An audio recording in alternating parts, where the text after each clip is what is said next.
Welcome to Life Empowers with Melissa Oden. Where there is life, there is hope. Where there is life, there's a place for love to grow, and love emboldens and strengthens. Where there is life, there's an opportunity to grow and be empowered. I'm living testament to that, and you are too.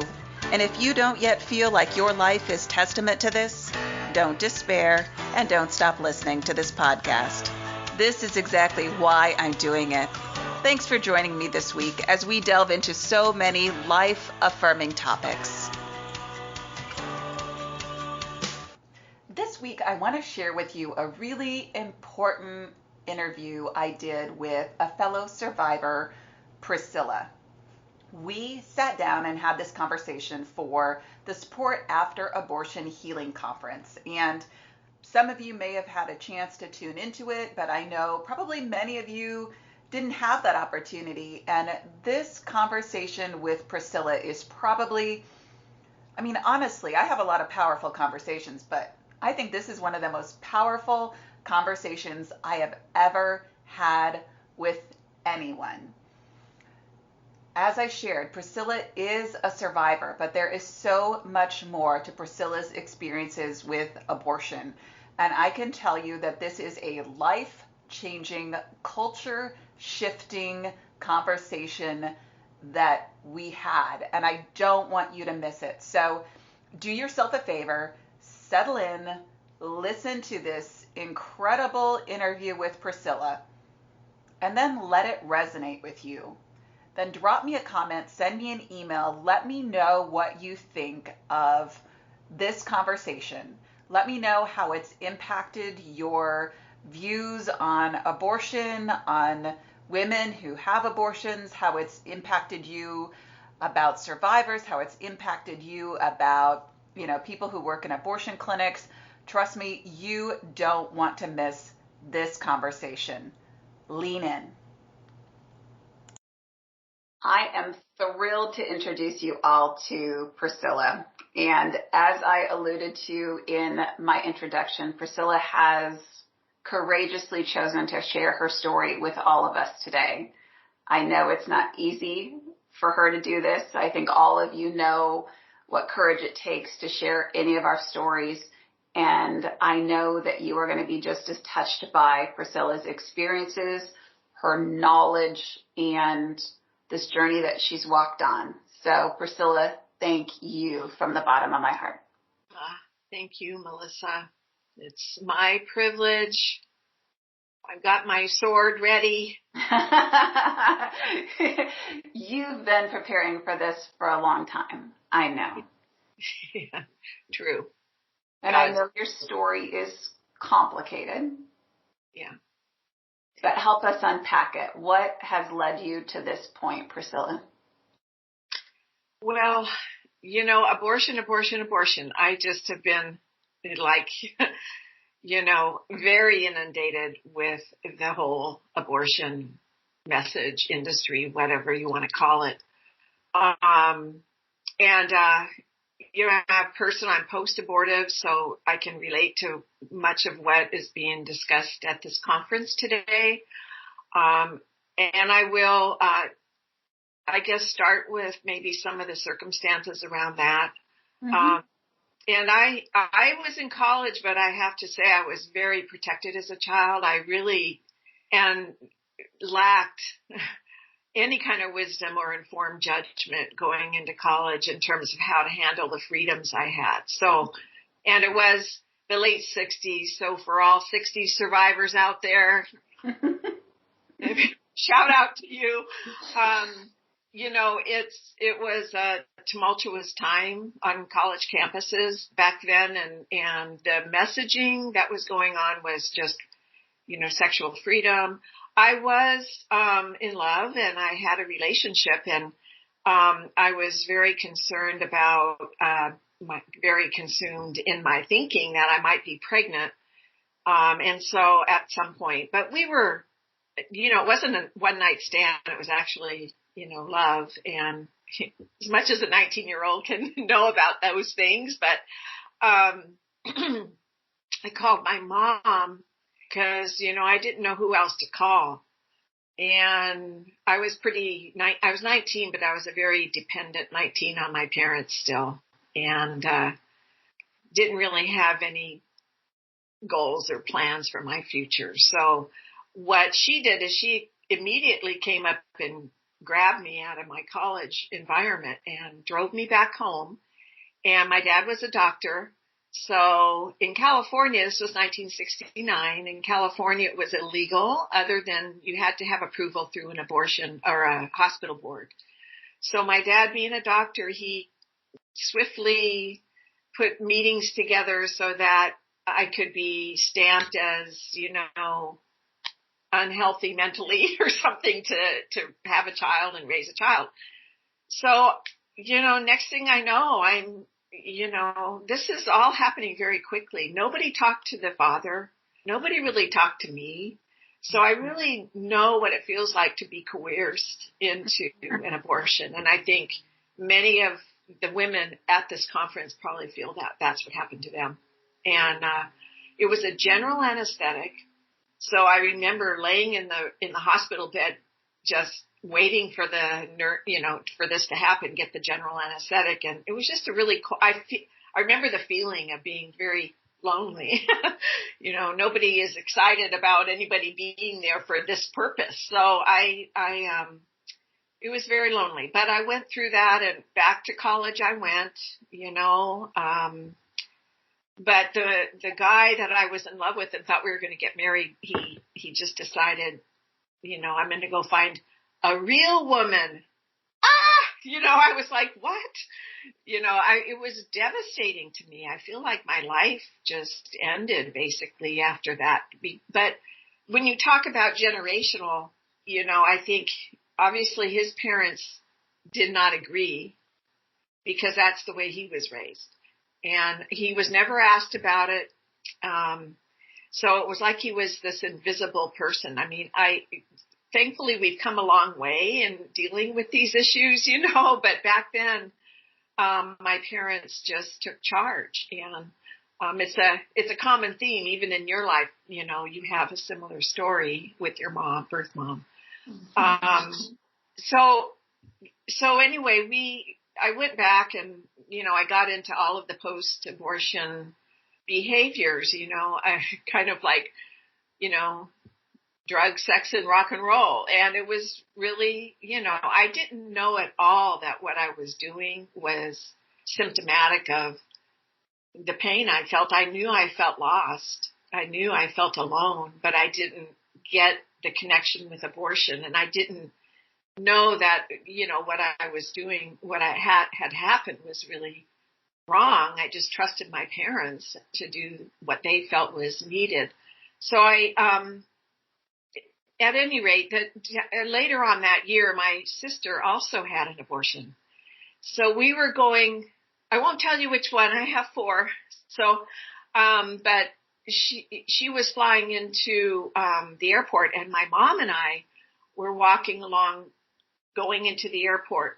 And all of a sudden, my mom turns to me and says, "Oh, by the way, I tried to have you aborted." And I was like, what? Can you say that again, please? Right. It was like I don't know what motivated her to say that to me at that time, other than I had an abortion. My sister had one. So it was kind of, maybe she wanted to join the group, or she wanted to let us know there was a common experience. So,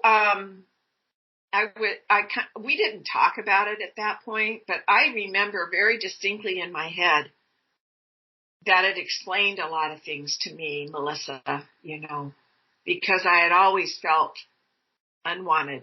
Mm-hmm. And that was partly what put me at risk with all this other stuff too. But being a survivor of an abortion, that we deal with these emotional problems, and that we don't feel validated. There was probably a twin. I did ask her lots of questions later, and they feel that there was probably a twin, and that it was successful in that regard, but that I was still there. and she found out at 4 months that she was pregnant. She made those decisions because she was widowed, I think. When you talk about why women get abortions, and this was 1949. I mean, I'm in the latter years of my life here, so she had to go probably across the border, or because we lived in California, Southern California. But my biological father, was an experimental test pilot, and he crashed on February 4th, 1949. And later that month, my grandmother's diary entry said that my mom went away for a week, and she came back. But then in mid-April, there was an entry that she had found out she was 4 months pregnant. So my thoughts are that probably she went at that point to go try to get this abortion done. So anyway, she never really wanted to talk about it much. She did say, well, there must be a reason for you being here. But when we talk about generational, it being generational, of course. There are 5 girls in my family, and, 2 of us were out in college, and, of course, there's going to be that possibility, I did get into a relationship, and in 1975, I got pregnant again. I was with this man for quite a number of years. It was a fairly stable relationship, I wanted to get married. I was not wanting to get an abortion, but again, this is something that, I didn't know what to do, because he was in law school, and, it was another inconvenience. So I went along with that. I was devastated.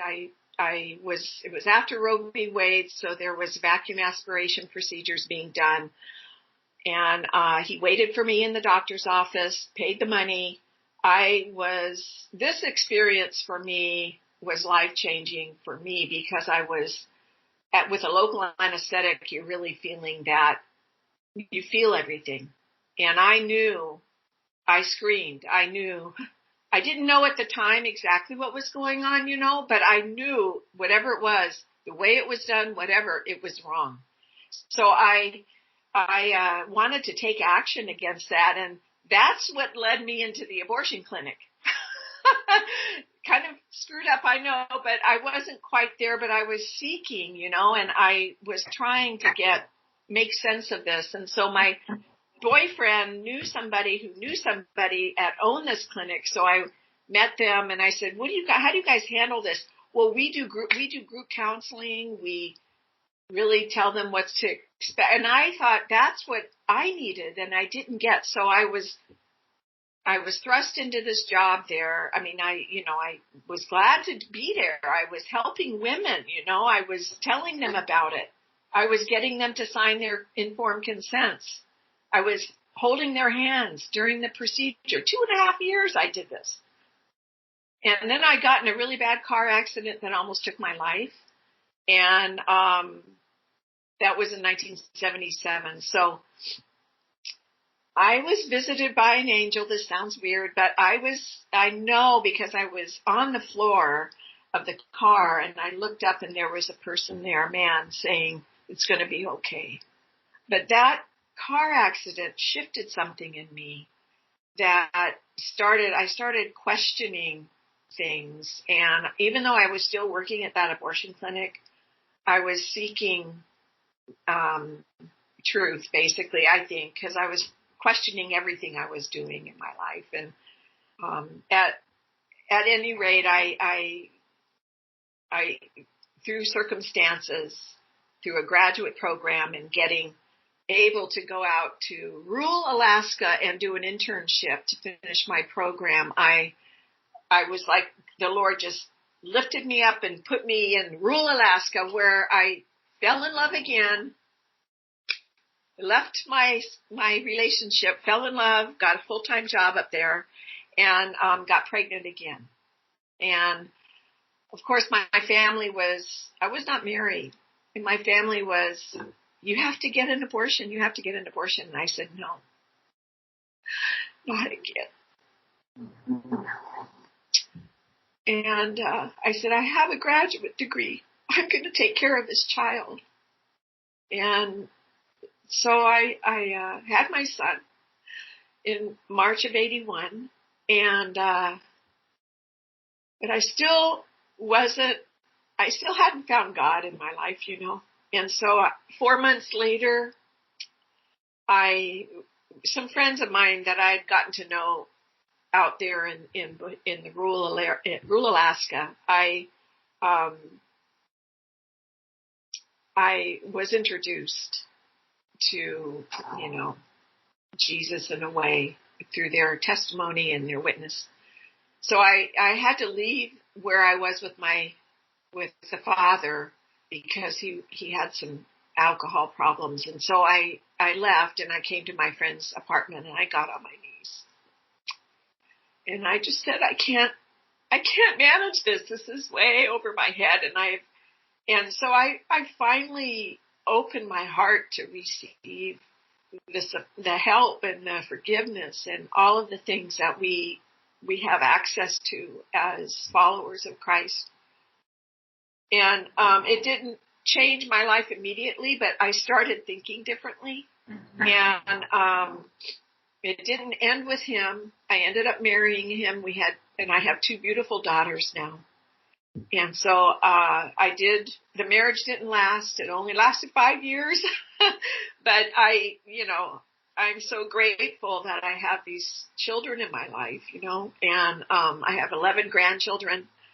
And, you know, my story is it's like, you know, like the abortion slayer, because I feel like that's what needs to happen. We need to really get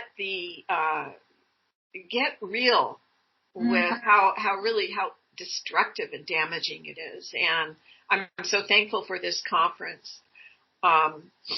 You know, just a little anecdote is in 1991, I was offered an opportunity to go to Southern California through a friend again that recommended me for a job, and it was taking over an abstinence education program in Southern California. Now, to me, and to many of you out there, you may not be even aware that abstinence is a choice, that there is a choice involved in our sexual decisions. And for me, it was life-changing to learn about that. I was 38 years old, Melissa, when I learned that there was actually a decision that, you know, because I always just thought I had no boundaries in that area for whatever reasons. And lots of reasons, right? Yeah. Yes. A survivor piece of you that was always looking for validation, that didn't feel like you could say no, right? All of those experiences compounded. Yeah. Yes, exactly. And, you know, I know many girls are raised up feeling the same way. Mm-hmm. So I really have a heart for that part of trying to help empower young people. But that was a huge blessing for me. I mean, I was like, oh my gosh, Lord. But I didn't know what I was doing. I was the ED of a nonprofit, you know. So, I mean, I had no idea how to do that. But, you know, God knew, thank goodness. So, you know, He empowers and He shows us the way. So that's kind of a broad stroke of what my story is. And I don't know if you want me to talk a little bit about the healing part of it. But, oh, yeah. I think we have to talk about the healing. What I like to be clear with people about is abortion survivors are not immune from abortion, right? Like, we don't get this special Teflon cape that somehow prevents us from being impacted by abortion in other ways. We have a number of survivors, just like you, who have had abortions. We have other abortion survivors who have worked in the abortion clinic. You know, for me, myself, like, I for years felt like I could never tell anybody that, guess what, I used to go to Planned Parenthood for contraception because I had no idea that Planned Parenthood performed abortions. I felt like I was being responsible, right? And I had no clue that they performed abortions. And when I found that out, it flipped that switch on in me, just like when you had your light switched on, right? You go, oh my gosh. And it's game changing. But yeah, we're not immune. No. And it is, you know, when you have a mother who is okay with abortion, you have a father that is a doctor that has no, you know, reason, it's scientific, you know, medical, you know. So, I mean, of course it's going to be generational. And I think that if it's okay with my mom, then it's okay with me. And that's, you know, why they did what they did in my life at the age of 19, I'll never know. But goodness sakes, that changed my life, right? That decision to usher me through an abortion,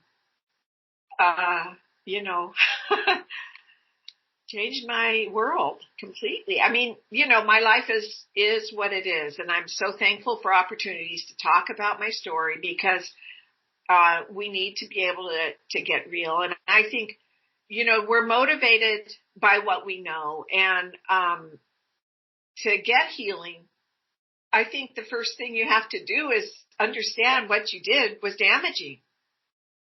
And I'm not going to say it was, you know, any more than that, really, you know, because it's a very personal place that you have to get to in terms of having your eyes being open.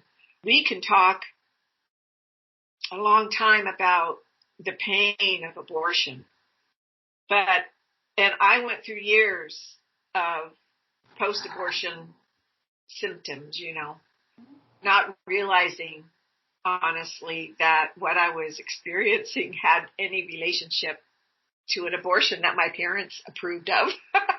You know, I mean, you know, but there is trust for one thing, you know, trusting my mom and dad with my problem and what their solution was. And I was able to tell my dad that, you know, after I became a believer, I had more honest conversations with them about it. You know? And I think the hard part, isn't it? It's one of the hard parts is having these really difficult conversations with the people that we love, that have loved us, I mean, that have made mistakes along the way, right? But there is something about having to have those really difficult conversations with people to say, I know you felt like you were doing the right thing for me at the age of 19, but I have to tell you that it radically devastated my life. Right. Or, you know what, I know that you did not know exactly what you were doing when you had that abortion in the midst of your grief, Mom, over losing Dad, right? That you felt like you couldn't have me at the time. You didn't know who I was, right? But it still hurts. Yeah. Yeah. And I think that's huge encouragement to all of us, right? Because ending the generational impact of abortion, it starts by having really difficult conversations. And you are such a great example of that. You are busting down walls, friend. I just want to cry because I'm so thankful that that generational thing ended with me. It ended with me. And my daughters, I mean, I'm so blessed. And my son, they just, you know, they know what the truth is. Mm-hmm. So, I mean, So I'm really blessed about that. I think that, the healing that we need is a process. I mean, who doesn't, I'm like the healing. I need so much healing, and I'm going through the healing workbook that you, so, masterfully put together. It's taking me into some places that not only on my survivor part, but also all these other areas that have impacted me. But I think that the post-abortion healing programs that are out there are really helpful for women that are maybe having problems, but they need to really go deeper and forgive. I know for me, when I became a believer, I wrote letters to both of the fathers of these babies that were aborted, and I just said, I just want you to know I forgive you. I am a follower of the Lord Jesus now, and I hope to be reunited with our child at some point, and I remember years later, the one that I first met in college, he told, because he lives in the town where one of my sisters lives, but anyway, I had a conversation with him, and he said, I always kept that letter. Because I think he was raised in a Christian home. And so he was troubled by this too.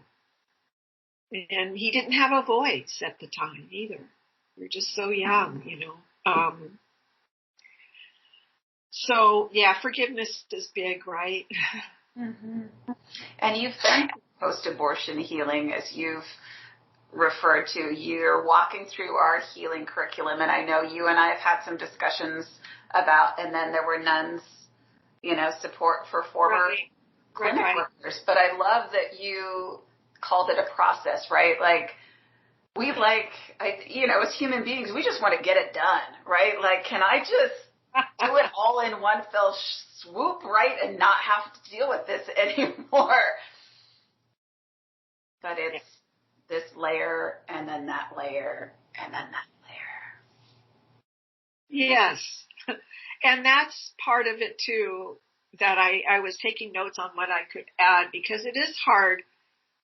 It's hard to go there, Melissa. I mean, you have to open your heart and be vulnerable. And those of us that know Christ, we know that God is never going to hurt us, and we can trust that. I think, I was really fortunate to have some really deep prayer over me during my recovery, my post-abortion recovery program that I went through.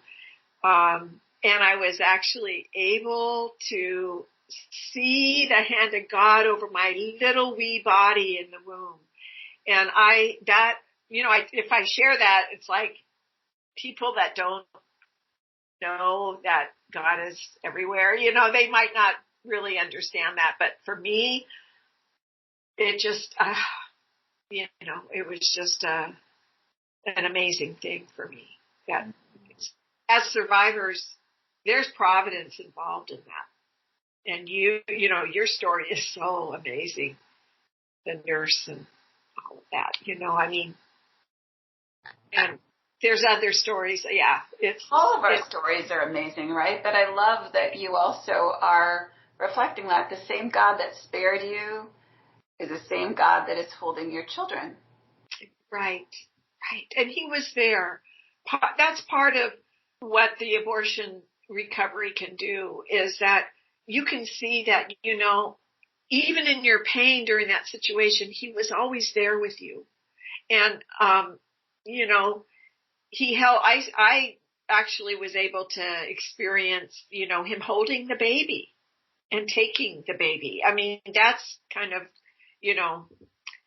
spiritual, but it was real to me, and that really helps you feel like you're not alone in this. And this is, abortion is evil. And, we have stories now that we can, share and try to encourage other people. And I love that this After abortion healing conference, there's just so many people involved, and I just had, I've been kind of busy working for a while here, not really involved in all of these ministries, but it's so encouraging that there are masses of people that want to help women have a voice, have a voice and come against the oppression that abortion causes in our lives.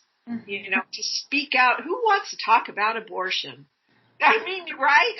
Abortion. And I feel like, I know my story is so full of that, and that's why I was talking about, I've got my sword and I feel like an abortion slayer. That's what I'm going to be. It's going to be, but, with that comes, some vulnerability that's required too, and humility, because it's nothing to be other than maybe if it can help somebody else and encourage somebody else to take that step, to get into the recovery program, to understand, to get active against the abortion industry. I'm just, the fact that Unplanned movie made it to the major theaters, I just was like, wow, right? Mm-hmm. Yeah, people are seeing and hearing the truth, right? And that's what gives me so much encouragement with your incredible vulnerability is, we're cutting through the lies that our culture has been sold about abortion. The lie that the unborn isn't a human, the lie that abortion is a choice, the lie that abortion doesn't affect women, all of those things, right? Your life is this living example that there is a different truth that exists. But I also understand how blinding that message is, how many years it has entrenched our culture. And, yes, the truth is getting out there and it continues. It just needs to continue. And I love the resources that some people have written to help equip us in arguing against those lies. I know because I lived it, right? But, you've got, and I was part of it.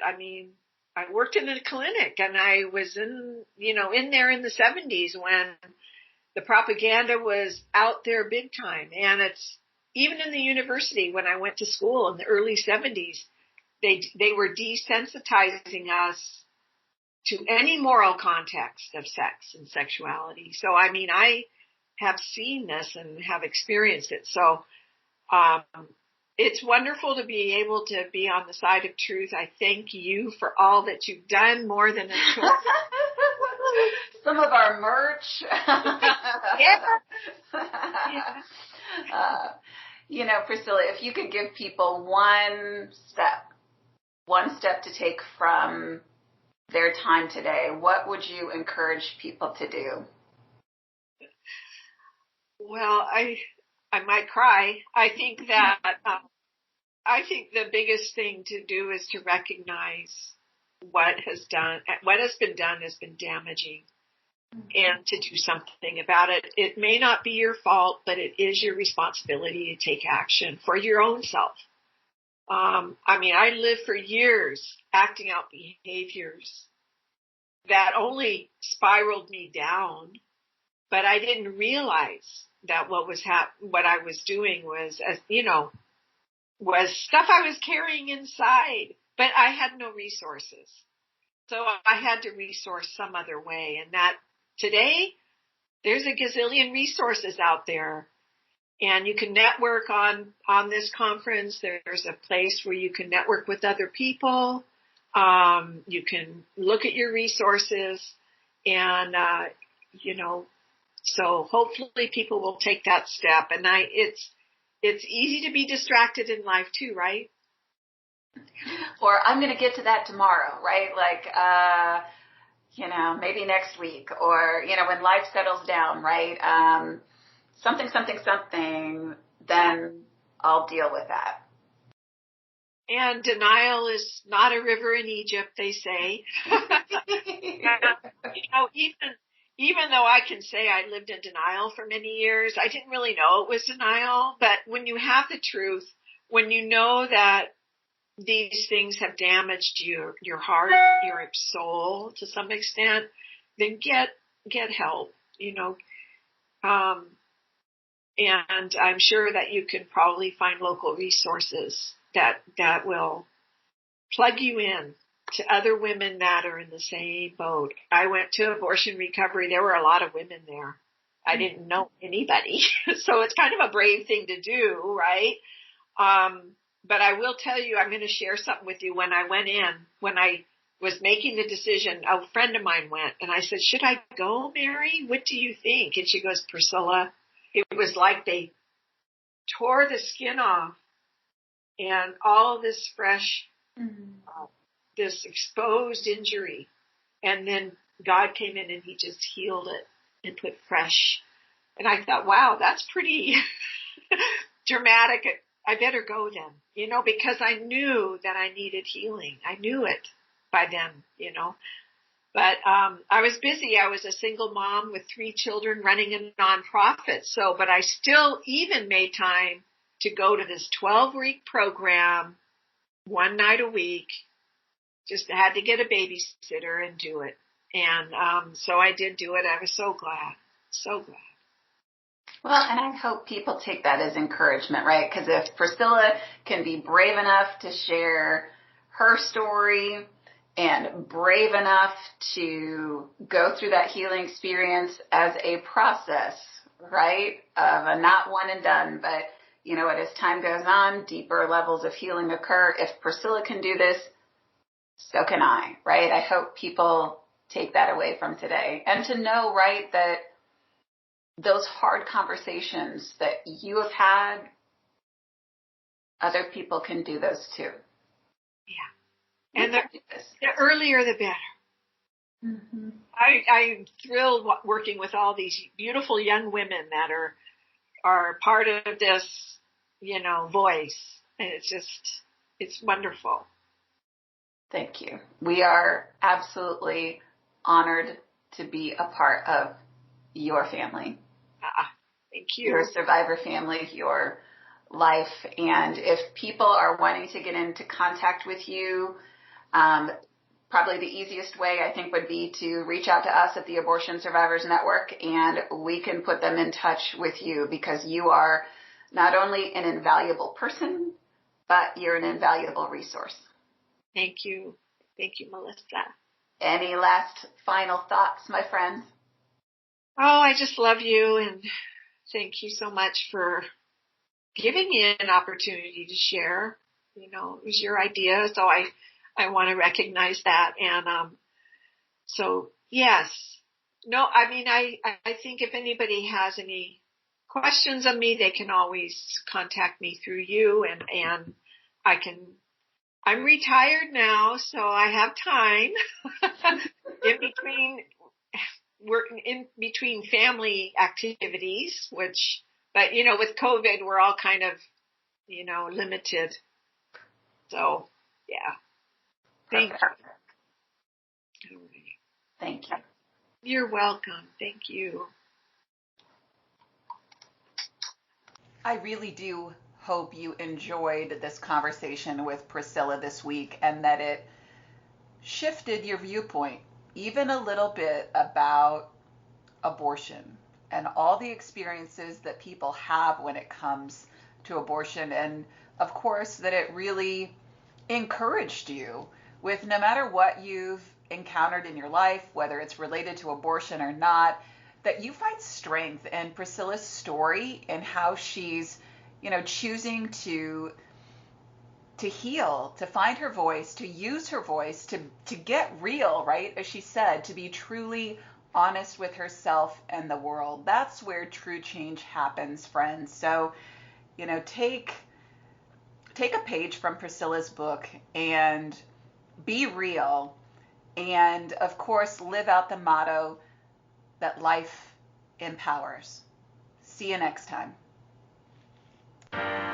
Thanks for joining me this week on Life Empowers. I hope you found our time together to be life-affirming, hope-building, encouraging, informative. And remember, the next time someone states that abortion is empowering, you know better. Life empowers. See you again next week.